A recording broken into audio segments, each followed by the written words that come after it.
Ma, itu suara siapa? Lagi-lagi Sally bertanya dengan polosnya. Itu suara kucing, nak, sahut Rida asal-asalan. Kok suara kucing begitu sih, Ma? Entahlah, mungkin kucingnya lagi sakit, sahut Rida lagi dengan tanpa banyak pikir. Tapi kamu diam, sentak Rida tiba-tiba ketika pintu kamar mereka mendadak diketuk-ketuk dari luar. Sally yang masih lugu itu bukannya diam, tapi malah bertanya lagi siapa yang mengetuk pintu tersebut. Ma, siapa yang ketuk pintu, Kamai? Apa ada oyang layam rumah kita? Sally, diam ya, yang di luar sana bukan manusia, bisik Rida akhirnya sembari buru-buru memeluk putrinya. Maksud mama apa? Kamu diam, bisik Rida lagi sembari mendekap mulut putrinya. Nyesel juga ia kenapa bisa sampai keceplosan begitu. Ya mungkin itu karena ia terlalu saking paniknya. Apa yang di luar sana Paman Yeno ya, Ma? Bisik Sally kemudian ketika suara-suara desahan dan ketukan tadi masih saja terdengar oleh mereka.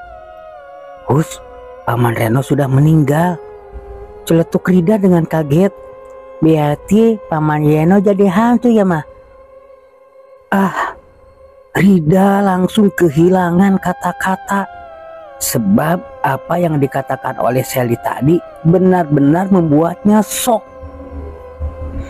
Ya, kata-kata Sally tadi seakan membuatnya sadar bila yang di luar kamar mereka itu bisa saja adalah benar-benar arwahnya Reno. Terlebih penyakit dan kematian Reno dulu berawal ketika ia mencoba mencari ilmu pelet dengan memakai berbagai macam jimat dan ritual yang aneh-aneh. Jadi bukan tidak mungkin ia sekarang jadi hantu akibat ilmu-ilmu hitamnya tersebut. Tapi meski begitu, Rida masih heran mengapa Reno baru bergentayangan sekarang. Apakah arwahnya tidak diterima bumi? Dan mengapa arwah penasarannya baru muncul sekarang? Mengapa tidak beberapa bulan yang lalu sejak kematiannya? Beberapa menit berlalu saat Rida sudah pasrah dengan apa yang akan terjadi. Tiba-tiba suara desahan dan ketukan tadi menghilang dengan sendirinya. Yang tersisa sekarang hanyalah aroma busuk yang menyengat indera penciuman. Sekuat tenaga Rida menahan rasa mual akibat aroma tersebut. Tapi pada akhirnya justru Sally lah yang tak kuat lagi untuk menahan muntahnya. Tahan sebentar dulu ya, Mama buka jendela dulu, sentak Rida cepat dan tanpa pikir panjang langsung membuka jendela untuk putrinya.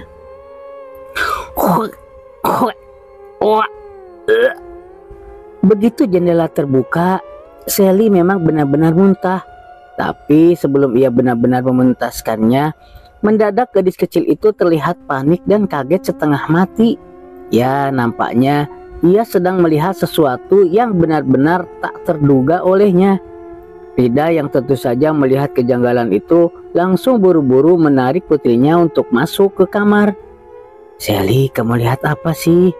Tanya Rida sambil menutup dan mengunci pintu jendela kamar.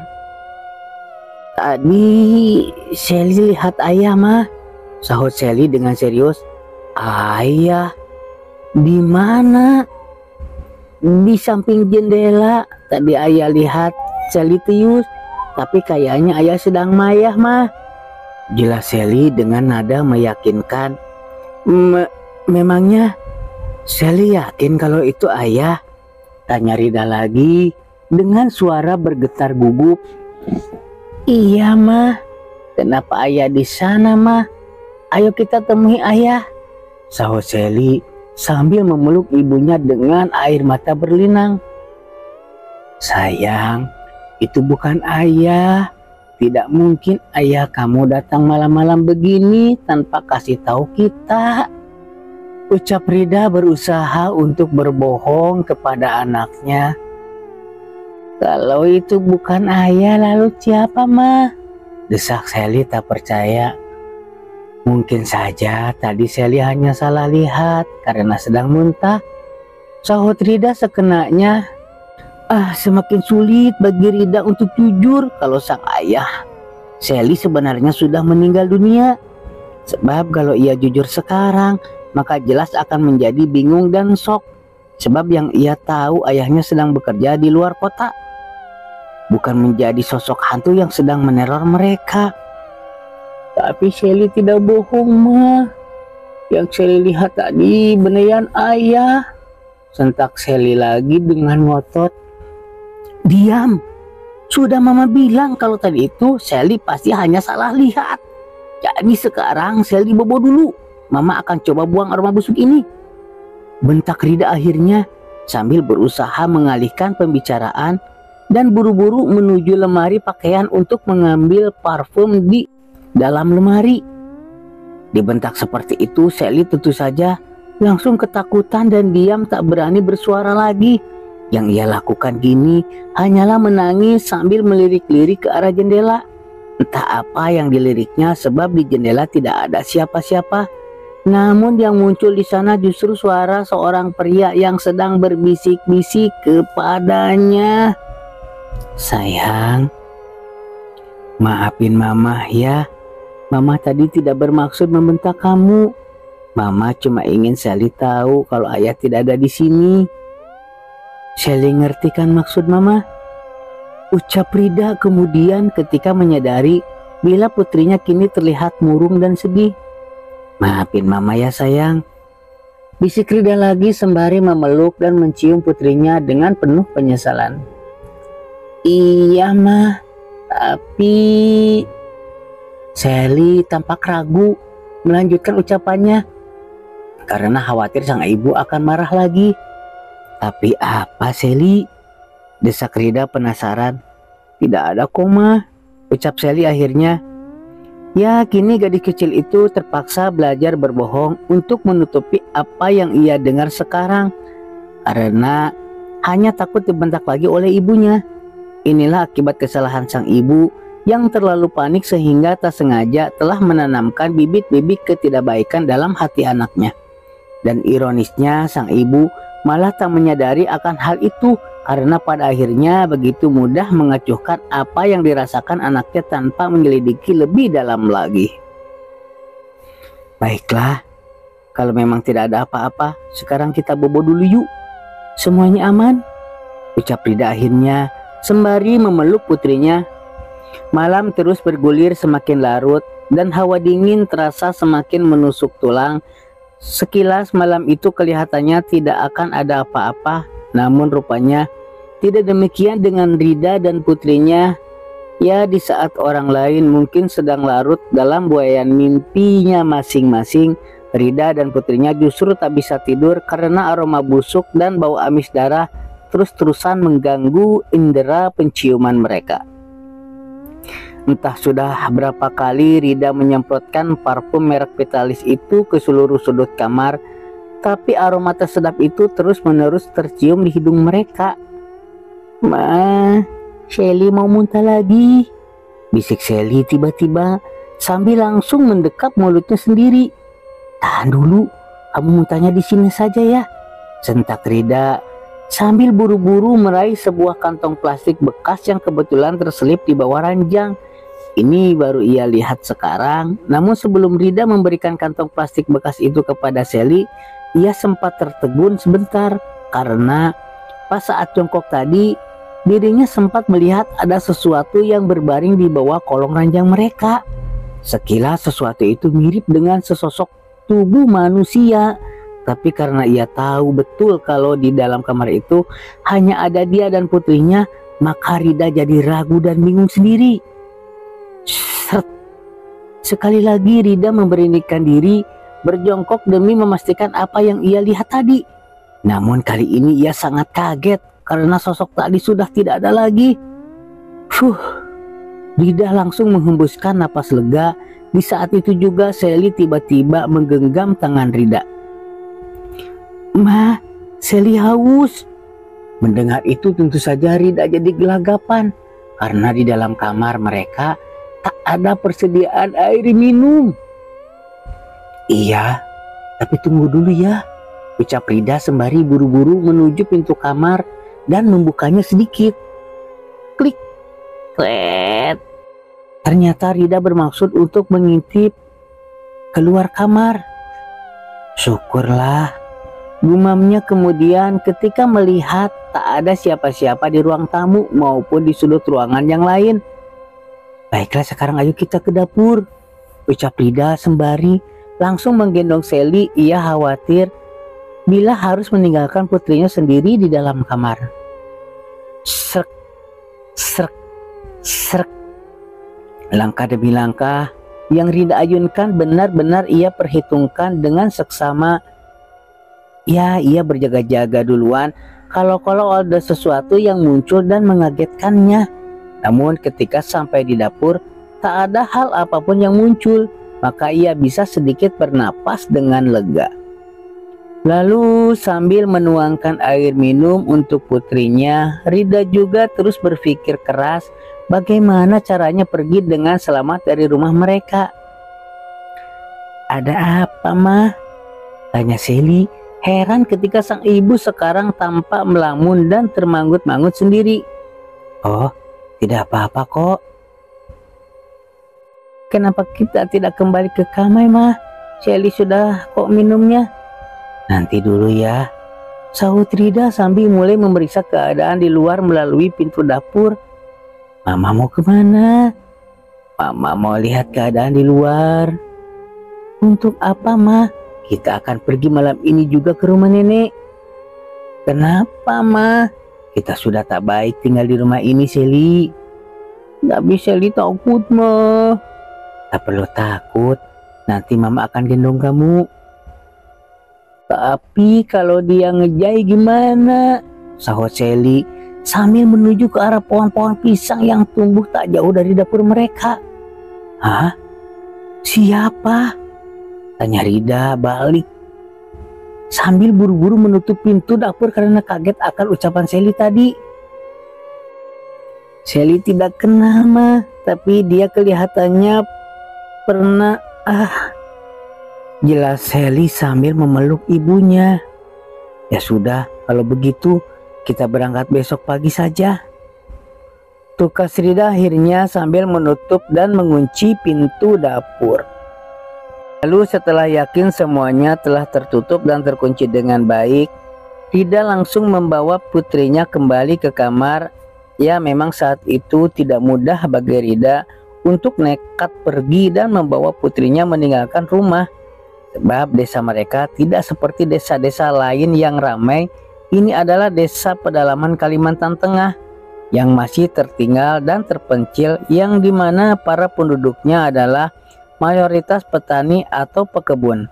Jadi dengan suasana desa yang tentu masih sepi dan sunyi, dan dengan adanya penampakan yang dilihat oleh Sally tadi, serta juga karena rumah yang masing-masing berjarak hampir 150 meter yang belum tentu ada penghuninya karena penduduk desa biasanya saling beramai-ramai menginap di ladangnya masing-masing, maka membatalkan rencana untuk kabur adalah keputusan yang paling tepat.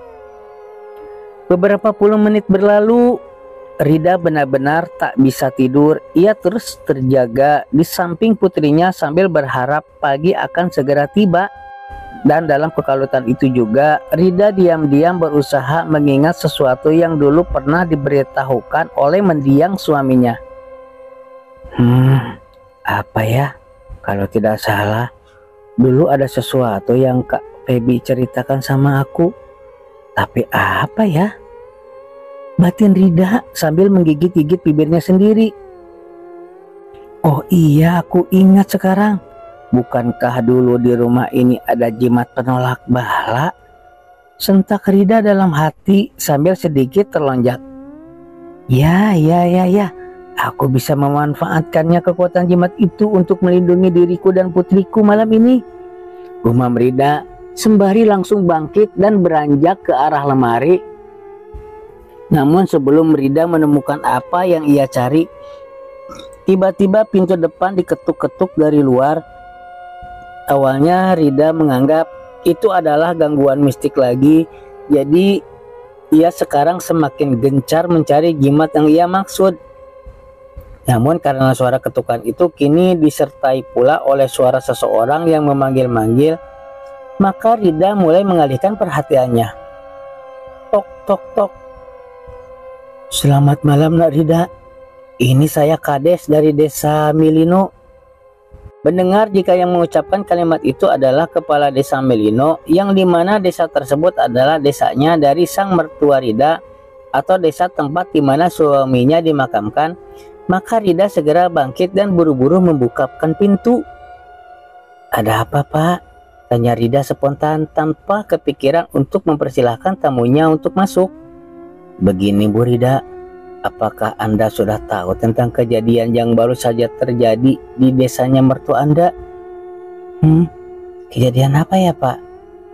Makam suami Anda telah terbongkar. Hah? Kapan? Dan dari mana Bapak tahu? Tadi sekitar 1 jam yang lalu, Bapak Bayu Aji kebetulan ronda di dekat pemakaman.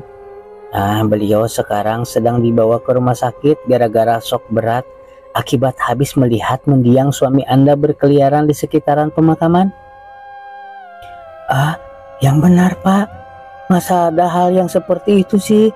Sentak Rida seolah tak percaya, namun sebenarnya ia sekarang mulai ketakutan. Awalnya kami juga tak percaya, tapi setelah kami periksa, makamnya suami Anda memang sudah terbongkar dan jenazah yang ada di dalamnya pun raib entah kemana. Apakah Bapak yakin? Kalau tidak percaya, nanti Nak Rida tanya saja sama mertua Nak Rida dan warga yang ada di sana, sahut Pak Kades dengan mimik wajah yang benar-benar serius. Lalu sekarang bagaimana Pak? Tanya Rida lagi dengan suara yang semakin getar. Begini, saya kesini selain untuk mengabarkan kepada Anda, saya juga disuruh untuk menjemput Anda dan putri Anda. Kenapa sampai Pak Kades sendiri yang jemput kami? Karena saat ini semua warga tak ada yang berani keluar rumah. Lalu mertua saya bagaimana Pak? Mereka sangat shock dan sekarang keduanya sedang tak sadarkan diri karena traumatik. Baiklah kalau begitu saya akan siap-siap dulu. Oh ya mari masuk dulu Pak, ucap Rida sambil mempersilahkan sang penjemputnya tadi masuk dengan tingkah yang panik dan serba salah. Kemudian setelah Pak Kades tadi sudah berada di ruang tamu, Rida buru-buru masuk kamar dan mengepak semua barang yang akan dibawanya secepat mungkin. Dan tak lupa pula Sally langsung ia gendong dalam keadaan tertidur. Tapi begitu keluar dari kamar, Rida harus dibuat kaget dan menganga tak percaya. Ya ternyata sang penjemputnya tadi tidak ada di sana. Bahkan ketika melirik ke arah pintu, ternyata pintu tersebut dalam keadaan tertutup rapat dan terkunci dari dalam. Sejauh ini Rida hampir yakin bila sang Pak Kades yang dibawa masuk oleh Rida tadi sebenarnya tak nyata. Ya sebab semua bukti telah menunjukkan kalau para tamu tadi benar-benar tak ada. Rida yang memang keras kepala, ia tak mudah untuk menerima begitu saja. Jadi ia kini langsung memeriksa seluruh isi rumah untuk memastikan apakah tamunya tadi benar-benar nyata atau hanya halusinasi saja. Dan hasilnya memang tak ada yang bisa ia temukan. Aneh, benar-benar tak ada. Emang siapa sih tadi? Gumam Rida dengan tubuh yang mulai merinding tak karuan. Lalu setelah sudah yakin jika tamunya tadi tidaklah nyata, maka Rida langsung membawa putrinya kembali ke dalam kamar. Namun saat ia baru saja membaringkan putrinya ke ranjang, mendadak ia mendengar suara-suara berisik dari arah ruang tamu. Maka tanpa banyak pikir lagi, ia langsung beranjak memeriksa sumber suara tersebut. Siapa sih? Kok tak ada siapa-siapa ya? Gumam Rida bingung karena sesampainya di ruang tamu, ternyata ia malah tak melihat ada siapapun juga. Justru yang ada sekarang hanyalah terdengar suara benda yang sedang diseret-seret oleh seseorang. Heran, Bingung dan penasaran tentu saja semakin memenuhi relung hati Rida. Apalagi ia masih belum tahu dari mana arah suara aneh itu berasal. Yang dapat ia lakukan sekarang hanyalah terpaku dan terus mengawal ke segala arah yang masih dapat dijangkau oleh cahaya lampu tembok mereka. Sementara sudut-sudut atau ruangan yang gelap dan temaram tidak dapat ia lihat dengan jelas. Hal ini berlangsung beberapa menit hingga akhirnya Rida mulai merasakan ada cairan lengket dan bau yang menetes di pundak dan kepalanya. Apaan sih ini? Gumam Rida bingung dan langsung mendongak ke atas dan bersambung.